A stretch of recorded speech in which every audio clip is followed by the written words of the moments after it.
Olá. Em Ageu, capítulo 2, no verso 9, vai diz o seguinte: a glória dessa última casa será maior do que a da primeira, diz o Senhor dos Exércitos. Nesse lugar darei paz, diz o Senhor dos Exércitos. Sabe, ao ler esse texto, ou melhor, ao ouvir essas questões sendo abordadas, nós criamos uma certa fé e um padrão que muitas das vezes nós precisamos considerar.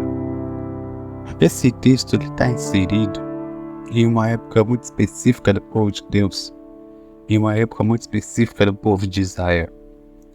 Sabemos que eles foram para a Babilônia e ali ficaram escravos durante um tempo. Logo depois eles voltam e eles começam a adorar a Deus nas suas terras, nas suas casas.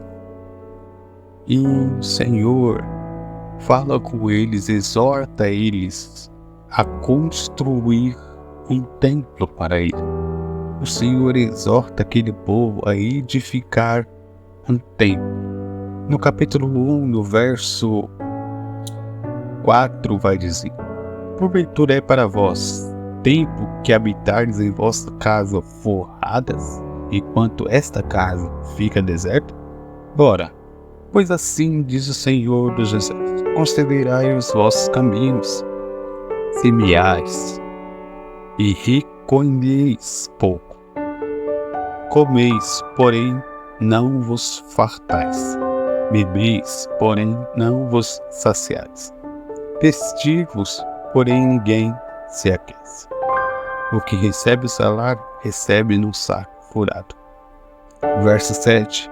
Assim diz o Senhor dos Exércitos: considerai vosso caminho, subir ao monte, trazei madeira, e edificai a casa.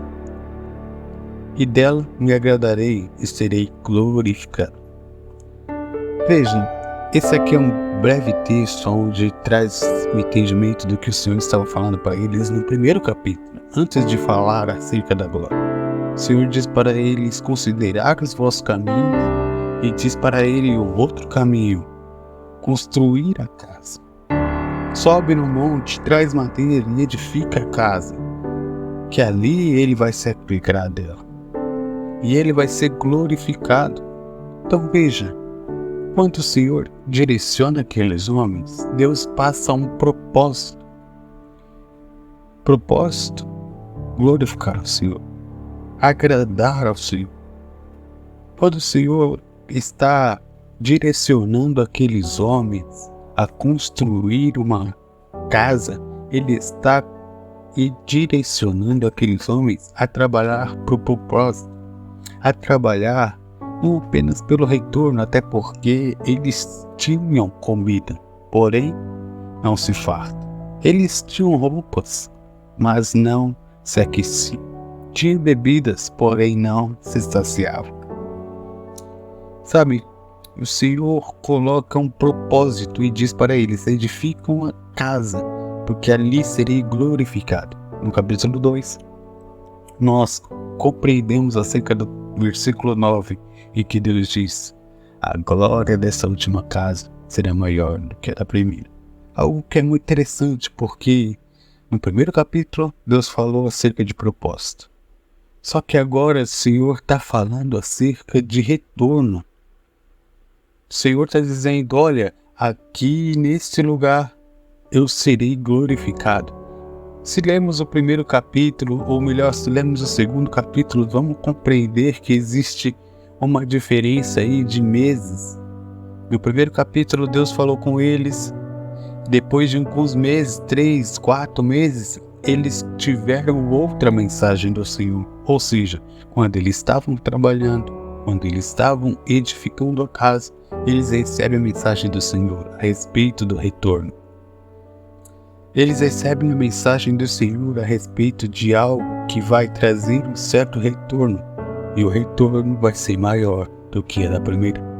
A glória desse lugar vai ser maior do que a da primeira.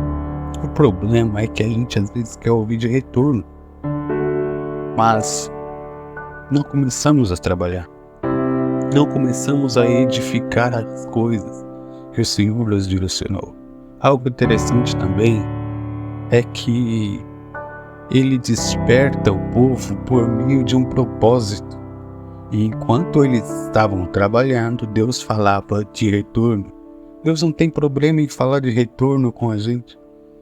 Deus não tem problema em falar de retorno para nós. O problema é que nós só queremos nos movimentar pelo retorno. Mas aqui eu vejo algo lindo, porque Deus fala de propósito. Deus quer que nós nos movimentamos pelo propósito e não pelo retorno. Deus quer com que nós nos direcionamos pelo propósito e não pelo retorno. Algo que devemos considerar constantemente. Vamos fechar um contrato em uma empresa? Por quê? Qual o propósito disso? Se for apenas pelo retorno, deve ser considerado. Mas se for por um propósito, com certeza você não será frustrado. Sabe, existem essas questões, e essas questões precisam estar bem pautadas em nossa vida. Precisam estar bem estipuladas, de modo com que não venha ser inclinatório ou desproporcional. Devemos medir essas questões de modo linear. É muito difícil trabalhar pelo propósito, mas pode ter certeza que a glória da segunda casa vai ser maior do que a da primeira. Fique com Deus e tamo junto.